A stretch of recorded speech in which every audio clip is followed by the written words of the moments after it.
Welcome to Empathy in the Workplace, based on the insightful article by Dr. Paitun Songkheo. The modern workplace is going through a massive transformation right now. We're actively moving away from those rigid, old-school management models and really trying to embrace something far more human-centric. But as we make this shift, we're kind of hitting a wall. So in this explainer, we're going to dive into how we can actually transform workplace burnout into sustainable, rational compassion. Think about your own day-to-day for a second. In a high-stress, fast-paced environment, why is it that trying to be a good, deeply empathetic leader or colleague so often leads to severe emotional exhaustion?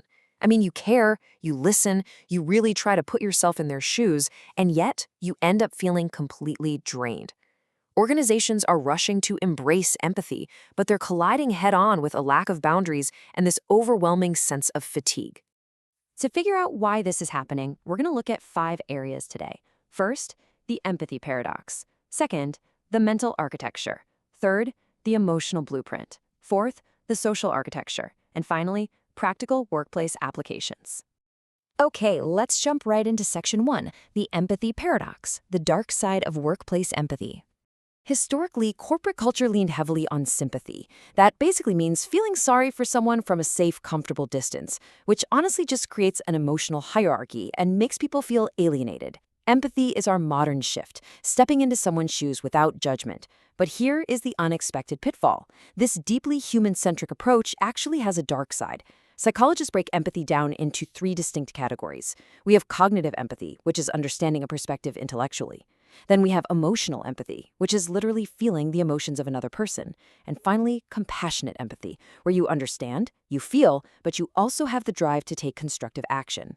Now, empathy is absolutely essential for psychological safety. However, relying solely on that middle one, emotional empathy, is a really dangerous double-edged sword.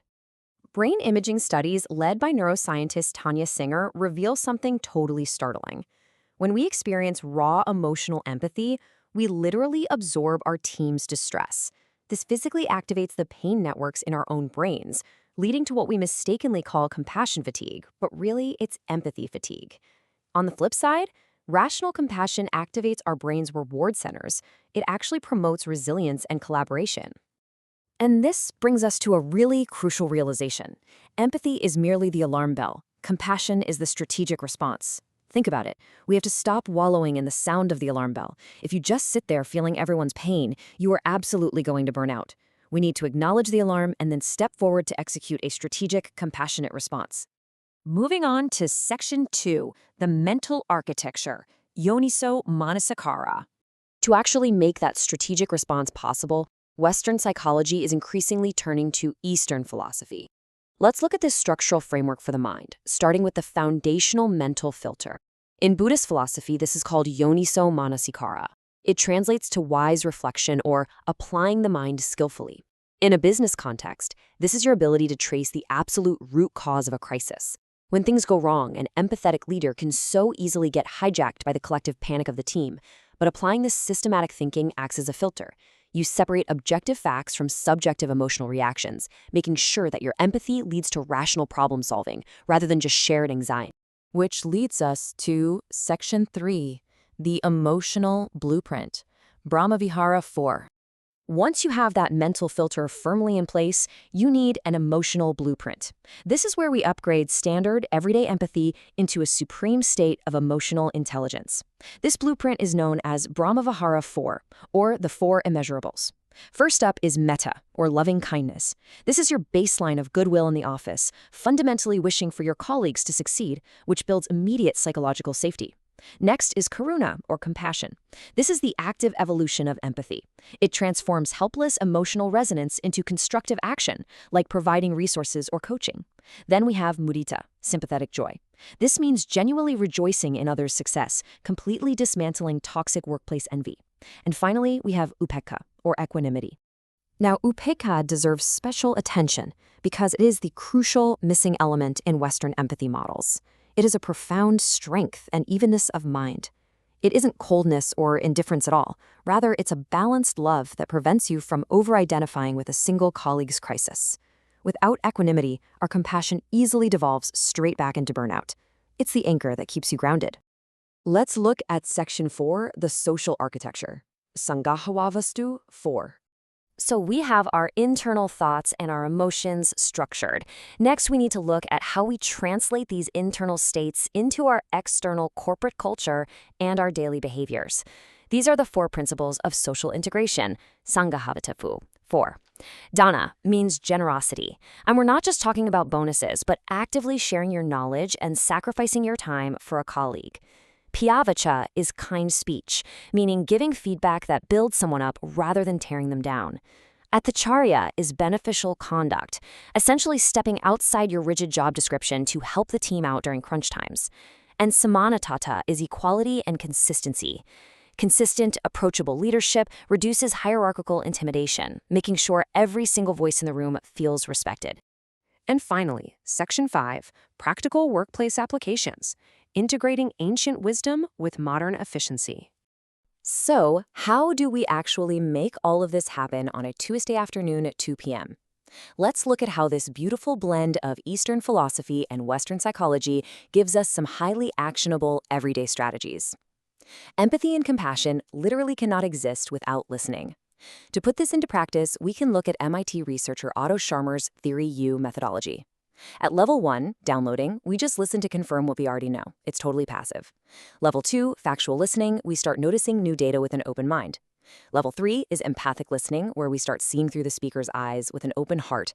But it is level 4, generative listening, that is the ultimate integration of mindfulness and modern management. Generative listening connects us to a much deeper realm of shared possibilities. But to do it, you have to be entirely present. It requires immense self-awareness, putting away all your devices, operating completely without ego, and observing the body language and the silence behind the words. When you listen at this level, you build such profound trust that colleagues actually feel safe enough to birth innovative ideas that previously seemed completely impossible. Let's ground this spiritual philosophy in some hard data. To build the mental muscle required for all this, mindfulness absolutely has to be integrated into the daily workflow. A joint 2024 to 2025 study by Headspace and UCSF found that digital mindfulness interventions in the workplace led to a 27% reduction in perceived stress and a massive 37% decrease in anxiety symptoms among employees. This isn't just a nice-to-have perk anymore. It is a crucial strategic asset for organizational well-being. And honestly, the data gets even better. A 2025 randomized controlled trial published in the Journal of Happiness Studies looked at loving kindness and compassion meditation, literally just silently wishing well-being for your colleagues. The results? Significant reductions in job burnout and turnover and tension. Plus, it actively increases altruistic behavior. It basically cures the toxic office habit of hiding knowledge from your coworkers. But here is the most vital prerequisite for all of this to work. Leaders cannot pour from an empty cup. Metta, that loving kindness we talked about, must start with self-compassion. If you want to genuinely support your team without burning out, you must first forgive your own mistakes and manage your own stress. You have to build your own resilience first. We see the ultimate practical test of this during really high-stakes decisions, like performance reviews or layoffs. Unchecked emotional empathy makes leaders feel the pain way too intensely, which leads to hesitation or in-group bias. But by pairing equanimity, upekkha, with systematic thinking, Yoniso Manasikara, you can successfully separate the heavy emotional weight from the objective business reality. You can deliver the difficult news with absolute kindness while remaining firm and allocating resources fairly. The evolution of our workplace demands a shift from raw emotional empathy to rational compassion. Empathy opens the door, but it is this precise architecture of thought that actually furnishes the house. So the question I'll leave you with today is this. Will you let unchecked empathy exhaust you, or will you build a house of sustainable compassion? I warmly invite you to continue exploring these profound concepts in the Spiritual Values and Meditation section of thailandfoundation.org.th. Thank you so much for learning with me today.